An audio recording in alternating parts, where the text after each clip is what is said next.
Is Chelsea's season over before it's even really begun? Hey guys, welcome back to the channel. Welcome to another video. Yes, today's video we are talking about Chelsea Football Club and the start to the season that they've made. We are 6 games into the new campaign and it has been a dismal and disappointing season for the Blues and for new manager Mauricio Pochettino.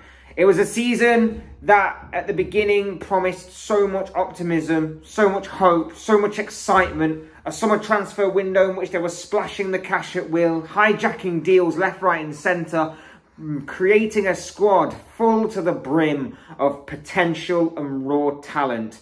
But so far, it hasn't quite clicked, it hasn't quite gelled. Shockingly, hasn't quite gelled. Let's face it, it's been a complete overhaul. Who would have thought it? Everybody under the sun. But we'll get onto that a little later. It has been a bit of a car crash of a season for Chelsea so far. And this kind of Todd Boehly, Chelsea media circus that constantly surrounds this club. It's been fascinating to watch from afar. But if you're a Chelsea fan, it has obviously been dismal, disappointing, and there is doom and gloom surrounding the Blues right now. We're going to be taking a look at Chelsea, the latest setback in their defeat to Aston Villa yesterday, the start to the season that they've made, the club, the squad, the manager, the ownership, everything else in between. But before we go any further, I would like to remind you all to please like the video and also subscribe if you're new. Both things are always and very greatly appreciated.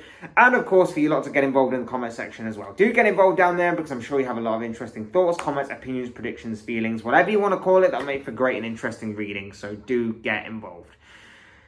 Without further ado though, let's get on with the video. Let's talk Chelsea. And let me kick things off first and foremost by saying, from a rival fan's point of view, this is funny. From a rival fan's point of view, a Liverpool fan's point of view, this is hilarious. Kicking them whilst they're down is kind of funny because Chelsea needed a bit of a humbling in all honesty. With the way that they went about their summer transfer business, their fans getting all riled up and excited, they needed a bit of a reality check in my opinion, and this kind of start to the season has obviously delivered that. I will say that I will always try and tackle these videos openly, honestly, and as neutral as possible. But I can't obviously tackle it completely neutral because, like I say, I am a rival fan. So I will make the odd comment here and there. So from that point of view, I am quite happy that this humbling has kind of been dealt to Chelsea a little bit.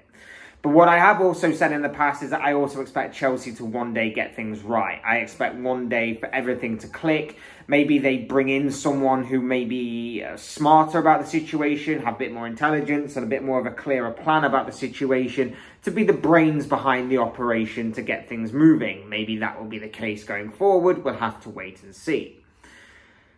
Eventually, though, I do feel Chelsea will get it right. I feel like it's a waiting game, but for the here and now, whilst they're down, we can poke fun at them and kick them whilst they're down. So it's enjoyable for rivals. This season has been disappointing, underwhelming, shocking at times, and just overall poor. A car crash of a start to the season for Chelsea. We're coming up to the 7th game now, almost on to the 7th game of the season. 6 games in, Chelsea have only recorded 1 win out of those 6 and 5 points out of a possible 18. It's not good enough for Chelsea. Not good enough for Chelsea overall. Not good enough for Chelsea in terms of how much they've spent. The expectation that has grew with how much they've spent. It's not good enough, plain and simple. A draw to Liverpool on the opening day of the season was followed up by a defeat to West Ham. A win against newly promoted Luton Town was the only bright spark in an otherwise dark start to the season, because what followed was a defeat to Nottingham Forest, a goalless draw with Bournemouth last week, and then, of course, the loss yesterday to Aston Villa, 1-0 to Unai Emery's side, with Ollie Watkins being the difference maker on the day. It's been a shocking start. And I know that there is a level of sympathy I can give Chelsea. The amount of injuries they've had have kind of disrupted the season. I understand that. There's been a ton of injuries. I can sympathise with them so much because there is a limit to that sympathy. There is a limit to that sympathy. And when you look at the teams that they've faced so far this campaign, regardless of the level of injuries, unless obviously it's huge and you've wiped out your entire squad and everything, and you're being forced to play like the under 18s or whatever, you should be beating Nottingham Forest. You should be beating Bournemouth. You spent a lot of money on this squad, on this big squad overhaul. You spent a lot of money. There should be no excuses for losing those two games in particular. West Ham and Aston Villa, we know, can be tough, but again, a team like Chelsea should not really be losing those games as they did. It's just the way that I see it. So I do have sympathy to a certain extent for their injury crisis, but at the same time, you shouldn't be losing to those teams because, let's face it, you've got bigger tasks coming up. You've got bigger obstacles to overcome. You've got Manchester City right off the bat, obviously, coming up soon, I think, if memory serves me correctly. Arsenal were yet to come. Manchester United yet to come. Brighton, Brentford, they're on the horizon too. So, you know, you've got bigger teams that are yet to be played, and you've got some really tough opposition out there that can't just simply be put down to the amount of injuries you have. I do have sympathy, and yes, it is a bit of a factor, but it's not the be-all and end-all as to why the start to the season has been so poor. Mainly, the common thread, and the thing that I'm so bored of talking about with Chelsea that has again reared its head yet again as to why Chelsea have been so poor, is the fact that you can't score goals. And everyone knows it. You can't score goals. The football is there, but guess what? The football was also there under Tuchel, under Potter.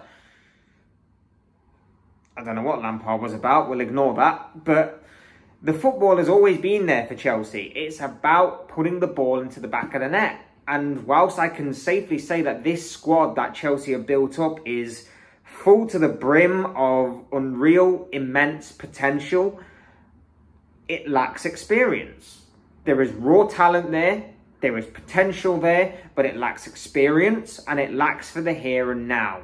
And when you look at key areas in that team, particularly the attacking third, the goal scoring department, it lacks experience. It lacks a killer instinct. Nicholas Jackson, to me, looks like a very good striker. He links up play well. He's got good movement. He's quick. He's intelligent. He gets into the right areas. There's a reason why he gets into those areas and has the amount of chances that he does, because of his intelligence. But he lacks a killer instinct in front of goal. He lacks being prolific. He lacks being an ice-cold killer finisher. He lacks that. And maybe in a year or two, maybe that will develop over time. But for the here and now, it's not good enough. And Chelsea need it for the here and now because the results are so poor. And with every passing game that he plays, misses chances in, whatever the case may be, the pressure grows not only on his shoulders, but on the shoulders of those that are going to come in to try and maybe replace him. Brozier, Nkunku. Nkunku hasn't even kicked a ball in a competitive game for Chelsea yet. But the pressure is going to be there. The pressure is going to be there for him to hit the ground running and maybe contribute towards the goal-scoring output of this team. Remember, this team are currently on a 3-game losing streak and a 3-game goalless streak. That is clear for all to see. It's clear for all to see. Away from the goal-scoring element, Pochettino isn't entirely blameless in this either. He's made some really strange decisions, both tactical-wise in setting up a game, tactical-wise in terms of substitutions, and just some strange decisions overall in terms of playing players out of position. Like, why are you playing Levi Colwill as a left-back? Why are you playing Ben Chilwell as the left wing-back?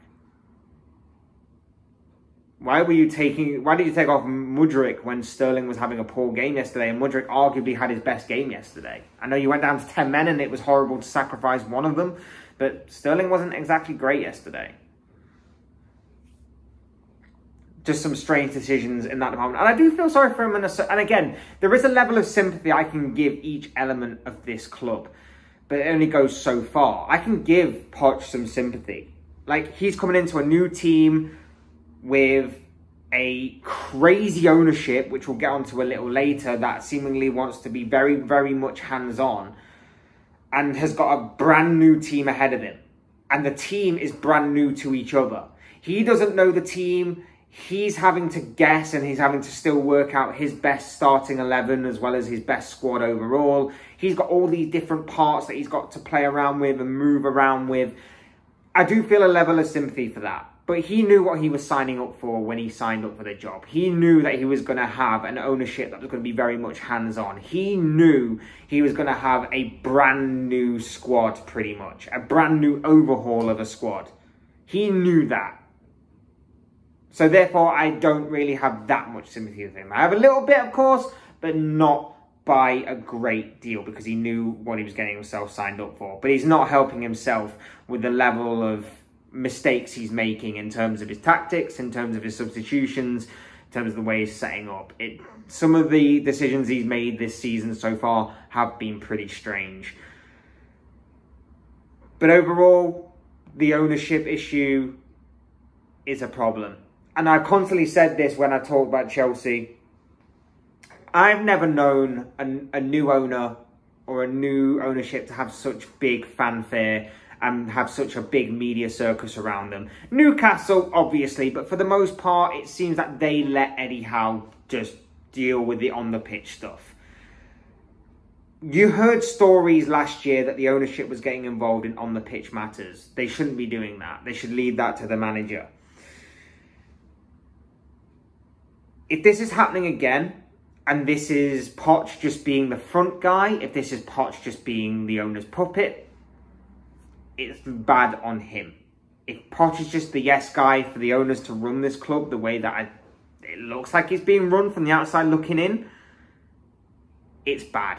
And again, I don't feel sorry for Poch in this, because he should have known that this might be happening. He should have heard the stories. If we heard the stories from the outside as fans, because I said it and a lot of other people said it during the time of Graham Potter and Tuchel and Frank Lampard, then he should have known it as well. He should have known it and saw it from the outside looking in. He also had contacts on the inside, I'm sure, and he also had discussions on the inside. He should have known this, so therefore my level of sympathy for him runs out. It's mad that it's gone this way. It's mad that the start to their ownership that they've had in over a year's time. But it's worrying, because Chelsea fans aren't exactly the most patient. We've seen it. For just under 20 years of Roman Abramovich's era at Stamford Bridge, we've seen quick fix FC. We've seen if it doesn't work after a few games, we need to change things quickly. We need to change things drastically. And that's provided Chelsea with a ton of success in the past 20 years. We know it. We've seen it. A ton of success. It's not been sustainable, but it's been effective, because they got rid of a manager, they brought a new one in, he's won things instantly. And when things start to drop off, they bring in a new manager, wins things instantly, drop off, the cycle continues. This might turn out to be another cycle if things continue this way, but not in a good way. Chelsea fans are impatient, we know that. We often call them spoiled. We often call them very, very, very impatient, and a pretty toxic fan base. Everyone has them, but Chelsea seem to get labelled it a lot because of that kind of issue. If Chelsea fans start turning because they're impatient, it wouldn't surprise me if the owners turn as well. But they can't afford to. They can't afford to, because let's face it, they bring in a new manager, half of this squad are on a huge gamble of contracts in terms of the 6, 7, 8 years contracts that they've signed for the club. So they're going to be on a ton of money with a lot of years left on those contracts that they're going to want to try and make money and profit on. That may or may not be possible, depending on whether or not they reach their potential or not. That's going to be an issue for the next manager to sort out. He's then got to bring in his own players. They've got to spend more money. They've got to sell players, bring in players. The new manager's going to go into the cycle that Potter's fell into, that Pochettino's under right now. It's just going to be a never-ending cycle of bringing in and taking out players, of a money laundering kind of scheme. That's how bad it could get if things continue and Chelsea fans don't put their time and patience into it. Because I feel like if they don't, it won't be long before the board don't. And I already feel like the board and the ownership don't have patience either, which is why they went out and they splashed the cash instantly. They went out and they bought them players. They went out and splashed £1 billion in a year in order to try and make this a quick fix thing. Newsflash, it was never going to be a quick fix thing. Rome wasn't built in a day, and neither was a title winning side. Look at any title winning side. They weren't built in a day. And if they were, it's a shot in the dark, and it was never sustainable. You can look at maybe Conte at Chelsea as an example. Comes in, one season wonder, but then afterwards it fell apart. It's not sustainable.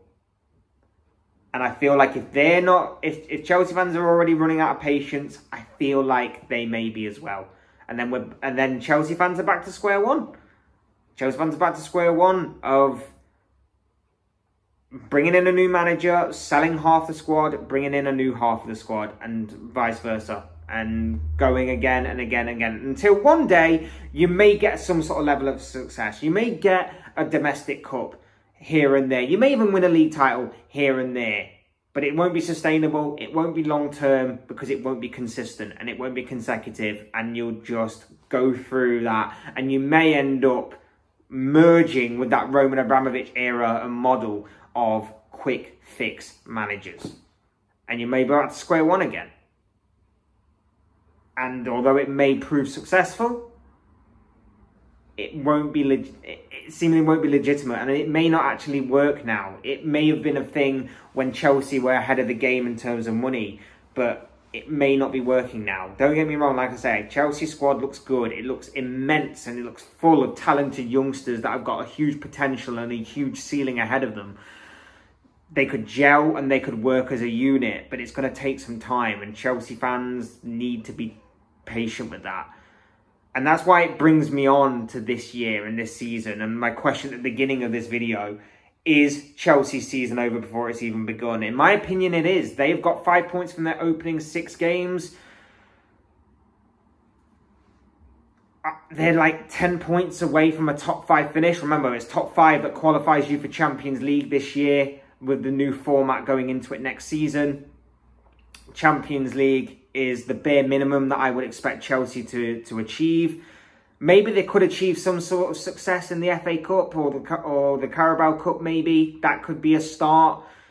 But again, it's a bit of a long shot. And it's a bit of a long shot for them to get back into it. I know it's early days in the Premier League and I know there's still a lot of time left. But you do worry that with them having to overturn a 10-point deficit and then obviously hope that other teams slip up as well. Again, it begs the question whether Chelsea's season is over already before it's even really begun. I don't know if it is. I think Poch is still the right guy for the job in terms of what he's got at his disposal right now. But he needs to help himself more. And as long as he's doing all the right stuff, he can't be fully blamed for it. But for me, everybody is to blame. It's a car crash at Chelsea right now. It's a mess. It's in a bit of disarray. And it needs to be organised and organised quickly. And they need to get some results and points on the board. Who would have thought a complete overhaul of a squad wouldn't gel together? Anybody under the sun. Anybody under the sun would have told you that. This squad lacks experience. It lacks a killer instinct up front. And it lacks organisation both on and off the pitch, in my opinion. But those are just the thoughts, comments, opinions, predictions, feelings, whatever you want to call it, of this guy. I want to know what you guys think. What do you make of this whole Chelsea situation? What are your thoughts on Chelsea as a whole? Would like to hear from you all on this. Your thoughts, comments, opinions, predictions, feelings, whatever you want to call it. Will make a great and interesting reading down below in the comment section. So do get involved down there. Otherwise, hit the like button on the way out if you enjoy the video. Subscribe if you're new or want to see more content like this. Both things are always and probably greatly appreciated. And as always, thank you all so much for watching and listening. I've been Fletch. This has been another Fletch Talks video. I will see and speak to you all again soon in another video or live stream or whatever it may be. Cheers, guys. Have a good one. See you and speak to you soon.